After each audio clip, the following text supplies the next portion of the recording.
కర్నూలు జిల్లాలోని డిఎంహెచ్ఓ కార్యాలయ ప్రాంగణంలో అగ్ని ప్రమాదం జరిగింది. దీంతో మెడిసిన్స్, ఇంజెక్షన్స్ దగ్ధమయ్యాయి. వ్యాక్సిన్ కోల్డ్ స్టోరేజ్ భవనంలో కూడా మంటలు అంటుకున్నాయి. దీంతో భారీగా ఆస్తి నష్టం జరిగినట్లు తెలుస్తోంది. జిల్లా మొత్తానికి ఇక్కడి నుంచే మందులు సరఫరా అవుతుంటాయి. విద్యుత్ షార్ట్ సర్క్యూట్ తో ప్రమాదం జరిగినట్లుగా అనుమానం వ్యక్తమవుతోంది.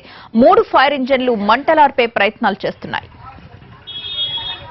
మరిన్ని అప్డేట్స్ మా ప్రతినిధి చంద్రశేఖర్ అందిస్తారు. చంద్రశేఖర్, డిఎంహెచ్ఓలో అగ్ని ప్రమాద ఘటనకు సంబంధించిన పూర్తి డీటెయిల్స్ ఏంటి? కర్నూలు డిఎంహెచ్ఓ ఆఫీసు వెనకాలే వ్యాక్సిన్ శీతలీకరణ భవనం ఉంది. అందులో కొద్దిసేపటి క్రితమే అగ్ని ప్రమాదం జరిగింది.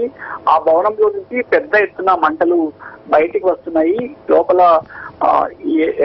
డీప్ ఫ్రీజ్లు, అలాగే వ్యాక్సిన్స్ ఉన్నాయి. ఇవన్నీ కూడా మంటలను ఎక్కువగా చేసే పదార్థాలు.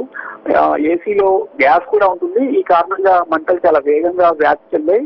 దాదాపు ఆ భవనంలో ఉన్న వ్యాక్సిన్స్ అన్ని కూడా దగ్ధమయ్యాయని చెప్పొచ్చు. పెద్ద ఎత్తున ఆస్తి నష్టం జరిగింది. అక్కడ ఇవాళ ఆదివారం కావడంతో సిబ్బంది ఎవరు అందుబాటులో లేరు. ప్రమాదం జరిగిన తర్వాత సమాచారం ఇవ్వగానే అక్కడ సంబంధిత వైద్యాధికారులు అక్కడికి చేరుకున్నారు. అందులో ప్రధానంగా ఫిబ్రవరి 3వ తేదీ పల్స్ పోలియో కార్యక్రమానికి వినియోగించాల్సిన 32,000 వాయిల్స్ అందులో ఉన్నాయి. అవన్నీ కూడా పూర్తిగా దగ్ధమయ్యాయి.